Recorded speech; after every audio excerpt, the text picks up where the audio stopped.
Okay, I turned on the video. Hi. You can watch football while Should I go get our passports? Oh, yeah. Would that be fun for the video? Because your safe word's no longer needed. You want to go get it? Mm-hmm. Okay. So we did a podcast with a fellow adoptive mom that does podcasts for adoption families, and we just finished our podcast with her. And so Jeremy and I have been sitting here chatting. She had to resend us a Zoom link because we took so long. We had so much to say. But she has an adoption in limbo as well. And so I've never been on a podcast before until now, so I'm excited. Today is day 20 of our 60-day video. My New Year's resolution to do 60 days of video in 2024 for our adoption from Liberia. I'm going to put our crowdfunding site in the description. If you guys want to follow along with our story, if you want to give $1, you'll get an email every time I update stuff. Just really don't have to. We're doing pretty good on fundraising right now for what we need at the moment. And we just got a receipt for from Liberia, our $800 we sent for our visas. We got our passports back. Jeremy was super scared to mail our passports to Washington, D.C. So we bought plane tickets. We're just going to go visit our kids. I'm calling it the $20,000 gift of hope, because we're basically going to be spending $20,000. We got it. We got our visas. We have our travel visas. So we have to have a tourist visa to go back and forth. Who's that? No idea. Oh my gosh, we had a picture of someone that's not some random picture. Us in our passport, so that's scary. I don't think Jeremy got a random picture of some lady in our passports. I don't want to show her. I'm just gonna briefly that's just stuck on his passport. That's crazy. That is crazy. Is it yours? I don't think it's supposed to be there. So the visa sticker basically gives us permission to travel in and out of Liberia as tourists over the next year. So that's what we're going to do. So hopefully we'll complete this within 2024. If not, we will get to pay another $800. $800? Yeah. Do we have all 5 passports? Yes. Hot dog. I'm just making sure all of them have. So one of the things that we were talking about a lot on our call with the Courtney, who's the adoptive mom that does the podcast, is just kind of our reason for adopting. And one thing that I said to her that when it came out, I was like, I should probably say that differently. Not differently, I should say it more. Is that right now our adoption is delayed because we think there's some throughput processes that need to change, or they're not being followed like they were, but the old processes apparently had caused concern for some people that are adoption officials or involved with adoptions. So that's something that one thing that I was telling her is, even though this has taken a lot longer than we want it to. We can submit this to Adopt Together. So Adopt Together is our crowdfunding site that you guys always talk about. These kind of receipts we can submit to Adopt Together. So if you gave us, $100 or whatever, and we wanted to put that $100 towards our $800 fee we just paid, they will reimburse us. We just have to submit adoption related receipts, adoption expense related receipts. Yes. So are you watching? I told Jeremy he could watch football because he was on the podcast with me and the football game started and he didn't get to watch it, but he can watch football, but he wants to sit with me too. One thing that I did yesterday that I hope I don't get emotional when I'm reading it, but I did this on my way home it was just kind of a blog post, but I was just trying to figure out how to get more people involved. And I just want to read part of it to you guys. And hopefully I won't cry. But after I read all of this, I'll be done talking because I don't want talking today. Did a new video. Samples for sale. Did the podcast. Now I'm on video again. I'm wearing my new Bakru print New Day. You're turning into Joe Rogan. Yeah. Could I be Joe Rogan? Maybe. So the title of this kind of blog post or idea is What If She? And I think one of the things that's helped a lot is we had a call with the U.S. State Department yesterday, and I kind of did a post-game report of that. But I think that the reason we got an appointment with them is because there's an adoptive mom that's completed her process in Liberia in her son's home. But she had a lot of concerns because she works in the military and she sees a lot of foreign policy violations going on with some of our adoptions, because the adoption community of parents adopting from Liberia, even the different agencies, we kind of are all connected to each other and we communicate with each other. So there's that. But I appreciate everybody that's written to their congressional leadership or emailed to the State Department. The guy that takes care of our pool for us, he sent an email.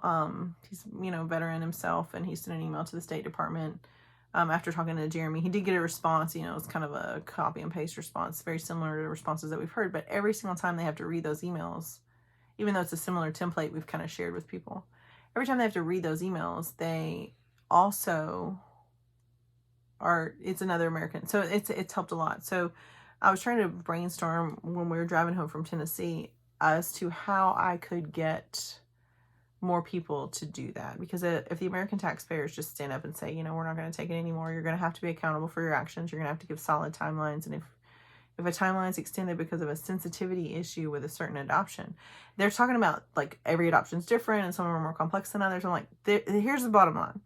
They're not complex. They're kids that have been abandoned, hopefully legally abandoned. Maybe not.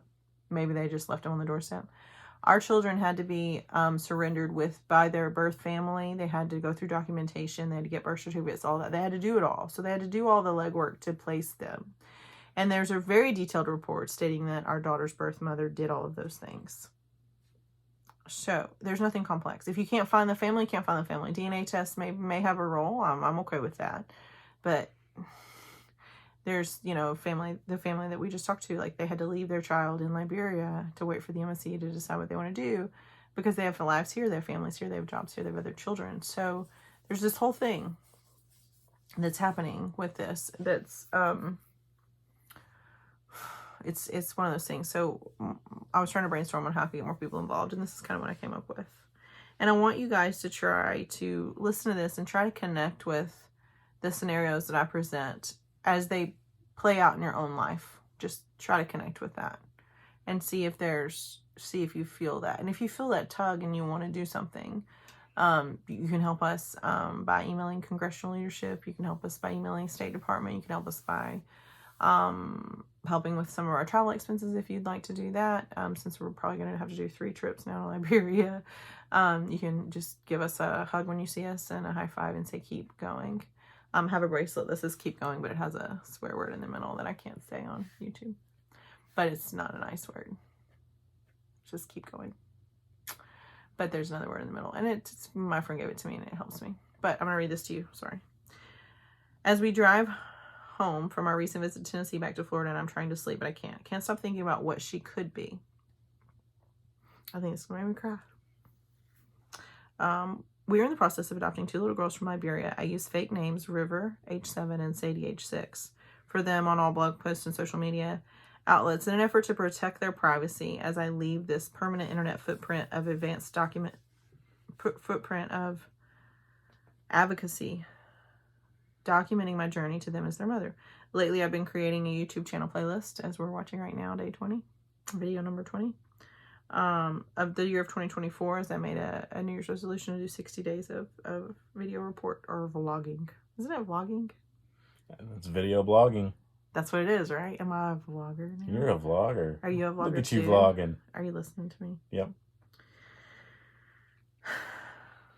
In each video, I've asked the American taxpayers to consider contacting their congressional representatives to inquire on the behaviors of the U.S. Embassy in Liberia, where personnel there are creating delays that are unreasonable and unnecessary from my perspective. And they're not giving reasons as to why the delays are there. That's why I think they're unreasonable and unnecessary, is because they're not giving me a reason. Well, they are. They say they're complex. That's our reason. And that the roads aren't paved. I am complex. The roads aren't paved in Liberia, so it makes it I haven't said that in a while. All right. I told him I could pave a road. You know what's funny? Do you think I could pave a road? I have a point. So when they were approving... Look to the people. When they were approving visas to bring your adopted children home previously, within a very short window, the roads were still the same as they are now. I think they were worse, actually. The roads always get better. So for some reason now the roads are bad, and it takes 6 months to approve a travel visa home. As we drive home, I keep trying to figure out how to motivate more people to get involved. I'm just saying. What would she, my future adoptive daughter, have to be for you to be willing to speak for her? What if she creates something phenomenal like curing forms of cancer that baffle us, or creating a medication that prevents Alzheimer's dementia? What if she is an Olympic gold medalist in swimming? Like, what if we knew for sure she was going to be an Olympic gold medalist in swimming? Like, would you advocate more for her today? What about the Alzheimer's thing? Like, what if one of them is actually going to do that and they never get out of where they are and they never get an education, but that's their calling? Would that help? Would that help you connect with them? What if she's the teacher that inspires your child or grandchild in a way that no one else could? What if she saves the life of your brother because she's the first on scene as a firefighter of a home ablaze? Yeah, what about that? What if she is a songwriter that touches the hearts of people all over the world to unite to one idea of peace? Don't start singing Heal the World. I was about to say, isn't that what the Antichrist does? No, under one idea of peace. Sorry. I think you listen to Revelation too much on the way home. Jeremy's like, I listen to Revelation on the way home. Wow. And I'm like, a study of it. By yourself in the middle of the night. I was rather than fall asleep. What if... I'm not going to cry now. What if she is the wife of your nephew who sees her as the love of his life and the mother of 3 beautiful children who bring so much joy to your family every year as they open Christmas gifts? What if she is the teenage lifeguard who saves your child from drowning at the local water park? I think about Sunsplash. Like, they could work there, and that's our local water park. This is funny. What if she grows up to be your neighbor who brings your dogs home when they sneak out the front door for a joy run? That's what we're going to call it from now on when we have dogs sneaking out in our neighbor's house for a joy run. What if she's the one that brings your dog back? Way to go, kid. What if she is the mother of the first U.S. woman president? Because, I mean, she was not born here, so they can't be president. But what if she's the mother of the first woman to be president of the U.S.? Like, what if my granddaughter is the first president of the U.S.? What if she is a U.S. ambassador in Liberia that facilitates expedient adoption processes? I can think of like 90 people that would love to see that because they were all on that State Department call. I think I could do this all day long. I think we could all come up with a million scenarios where our life is better because either River, Sadie, or both become a force for good in the world around us. There are evil intentions working against expedient adoptions in Liberia to the United States. If you truly, and I don't know what they all are, but they're there. Because what should have taken me 6 months has taken 18 months, and we're not there yet. If you truly support our adoption, we need your voice here and now. We need you to contact your congressional leadership. We need 1,000 subscribers on our YouTube channel. We need you to subscribe, like, and share our story. If you truly believe God has a miracle in his back pocket for us, join us in being a part of seeing it unfold. Don't just pray for our adoption. Act on behalf of your own prayers for our children and their freedom. Contact me at Adopt 100 More. That's ADOPT 100 More, MORE, at gmail.com for instructions on contacting Congress. Stop for a moment and imagine who they could be. Imagine who River and Sadie could be in the future if they were allowed to join our family now. And I was talking to the other fellow adoptive mom on a call just before this on her podcast. And I said, you know, if you told me that my kids would have to spend another day, another week, another month, or even another year in an orphanage, but that the attention that delay would get would turn on a spotlight that would not have been turned on otherwise to expose the evil intent that is abusing children, trafficking, whatever it is that's happening, whatever the dark evil intent is that seems to be clouding these adoptions and delaying them. If you told me, okay, like if God from heaven came down and looked at me and says, listen, this year's going to be awful for you, and I'm sorry.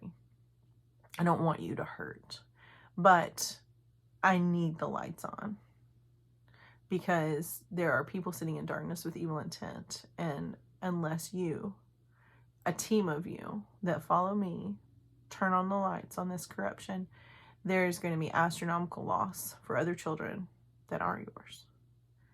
And I'm going to need you to endure for a year. Then, like, right now, if, like, I would grieve that. Like, that's awful. Every day that a child wakes up as an orphan is an emergency for them. Every day. But if you told me you're going to need to turn on a spotlight on this evil intent to cast it out so that the throughput of these adoptions resumes and even improves exponentially, you're just going to have to endure for a year. One more year. Then I would say, okay. Because I think I need value for it. I need it to be worth it. And I think that maybe my imagination. I do think that God is sovereign. I'm not super happy with the wait times because I just see their childhood passing by and I know how important childhood experiences are. But I want you to think about who they could be as if you're seeing them in your life every day. And I am going to try to expand my mind as a mom past those 2 little girls and to the massive amount of kids in Africa in general that aren't going to have a shot at just, nutrition and a safe place to sleep tonight. And hope that we're doing something for them too. You like the spotlight thing? Do you have anything to add? I mean, what if they're just normal kids that didn't starve to death in Liberia? That's pretty miraculous. I'm just trying to connect it with people like in their lives, like in your normal daily life. It's hard to imagine my kids in your normal daily life as adults.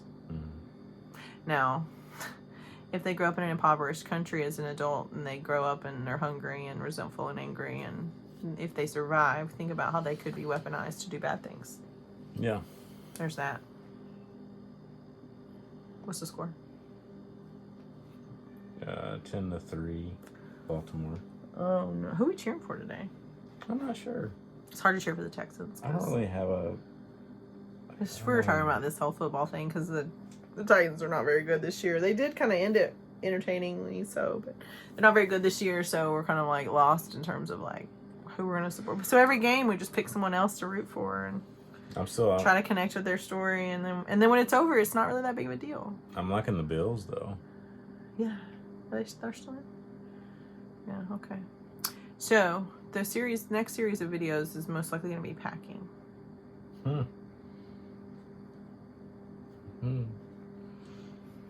Are you going to be packing? Nope. What are you going to do instead of packing? Cook. But you already cook. I know, I'm going to keep cooking. But I don't always pack. You do, that's your job. Because I'm not good at it. Why are you not good at it? Because I don't like lists. You love lists. I don't. Why are you not good at packing? That's not why. Why are you not good at packing? I forget stuff. No? Well, you not only do you forget stuff, you forget to pack stuff. And pack? Then, I thought we just showed when up. you do pack it, you forget where you packed it. I forgot. So I've been like asking Jeremy, like, where are we gone for like 10 days? I'm like, hey, where is this? And he's like, I don't know. I probably put it in one of those bags at the bottom. And I'm like, do I look like someone that lives in a world of probably? Yes. That's what he said when my water broke with our middle child. He was like, I was like, she's too early. We can't go in the hospital. My water broke. And he was like, I mean, the app that you have that you sent me yesterday that she's 35 weeks now says that she'll probably be fine. And I'm like, probably? Like, do you know me at all? And then he said something else that was really sweet. Do you need like a statistic number? He's like 88% going to be okay. No, I'm like, it would have been better for you to say, you sent me the app that said she was going to be fine. She's going to be fine. Let's go in and meet our daughter. But you said probably. And if you'd have left out the word probably, I think it would have been the best thing ever. But you were 90% the best thing ever. And then whatever you said after that I'm not going to share here, it was nice. He actually said, I will tell you, he said, my water broke. Well, first he asked me if I was sure that my water broke. And I'm like, I'm sure? literally sitting in a puddle, a puddle of water. Well, we thought it happened already. It was down to my shoes. And stop. That was the next pregnancy. Stop. Stop. Don't. Shh. Sorry, I'm You're watching mean. film. So he said, baby, the train's moving and we're on it. We might as well just go outside and just see what they say, It might be okay. And he said probably again. But like, I literally looked at him and was like, probably. Houston has ran back a punt. Probably. Good job, Houston. I'm not going to cheer for Houston, I don't think. I don't know who I want to cheer for. All right. That's it. Bye. Bye, day 20. Anything you want to add? Probably. I think you're doing great. Keep it up. I'm excited about packing. Where are we going? Liberia. Oh, yeah. In, so, 23 days? I'm not going. And we have to, so we only have like 19 days really to pack because we have to go to Tennessee first and drop off the dog and spend the night there. Okay. Bye.